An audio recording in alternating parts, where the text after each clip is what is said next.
fursa hii ya kuwa kitovu cha biashara na kitovu cha uchumi kwa Tanzania hii, kwa maana usafirishaji wa mizigo kutoka Kongo kuja hapa, kutoka hapa kwenda kwenye bandari zetu za baharini kama vile Dar es Salaam, Tanga na kadhalika, kwenda huko duniani.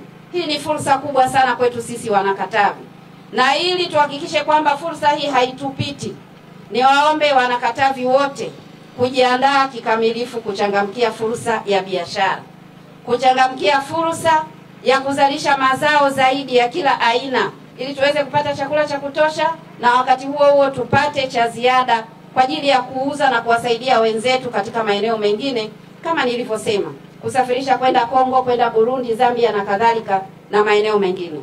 Lakini kubwa zaidi, miradi hii yote iliyofanywa na serikali ya awamu ya 6 imemlenga mwananchi mmoja mmoja. Jiandae, changamkia fursa, kamata fursa, fanya uwekezaji. Usiuze ardhi yako kiholela. Pima eneo lako, pata hati yako, ongeza thamani ya ardhi hiyo, lakini kwa maana hiyo baki nayo wewe mwenyewe. Upo utaratibu mzuri wa kuingia mkataba wa kukodisha na kuweza kupata manufaa kwa kugawana asilimia. Hatutamani wananchi wetu wa mkoa wa Katavi muuze kila kitu, alafu baadaye moyo watazamaji wa watu watakao kuja kununua na kuchangamkia fursa hizo. Tunahitaji mamilionea na mabilionea kutoka ndani ya mkoa wa Katavi. Kwa hiyo msijinyime fursa kwa kuuza ardhi zote na mkabaki hamna kitu. Tunza ardhi, pata hati yako, tulia. Lakini pata hati huku ukiwa umeshafahamu kwamba mpango mkakati mkubwa wa matumizi ya ardhi katika eneo lako ni mpango gani. Wataalamu wetu wakiongozwa na mkurugenzi wapo, watatoa elimu hiyo na miongozo hiyo kwa wananchi wa hapa Karema na maeneo yote, barabara nzima hii mpaka kule Mpanda mjini. Wananchi waendelee kuelimishwa kujua umuhimu wa barabara ya lami, umuhimu wa bandari hii, na waweze kuchangamkia fursa hizo. Kwa hiyo kikubwa, ndugu zangu, tujiandae, kwa sababu malengo ya serikali ya awamu ya 6, malengo ya Mheshimiwa Rais ni kuhakikisha kwamba mkoa wetu wa Katavi unakuwa kitovu cha biashara kuelekea katika nchi za Ziwa Tanganyika.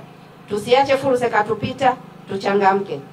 Lakini swala lingine, mambo ya kulinda rasilimali tulizonazo, masuala ya kuepuka migogoro, migongano isiyokuwa na maana.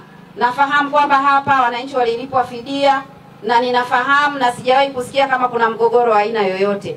Niwapongeze sana wananchi wa hapa Karema kwa kukubali kupisha miradi hii ya kimkakati na kukubali kulipwa fidia na kupisha, na miradi hii kaweza kutekelezwa katika hali ya ufanisi namna hii. Mtakapofikiwa kwa mara nyingine kwa ajili ya manufaa ya umma, msisite kufanya hivyo. Lakini kama nilivyotangulia kueleza, wale ambao ardhi yenu haitahitajika kwa manufaa ya umma, tunzeni ardhi hizo.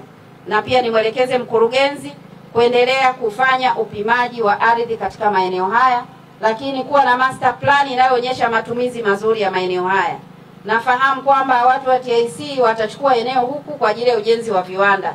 Tusiachwe nyuma, tuchangamkie fursa hizo. Karema we!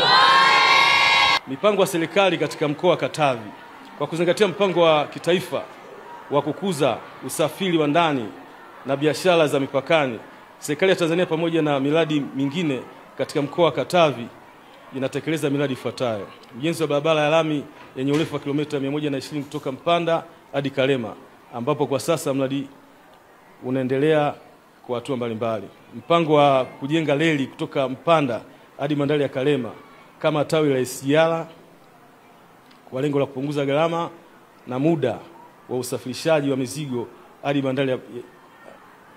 bandari za baharini.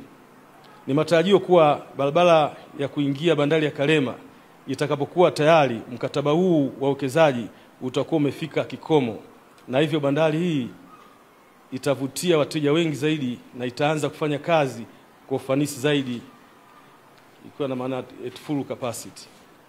Fursa za ajira kwa wananchi wa Karema.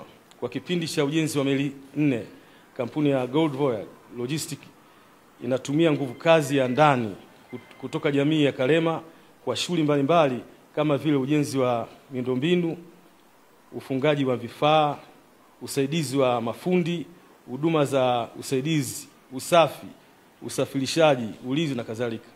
Hatua hii inachochea ajira za muda na za kudumu kwa wakazi wa eneo hili, kuongeza kipato cha kaya na kujenga uhusiano chanya kati ya mwekezaji na jamii husika.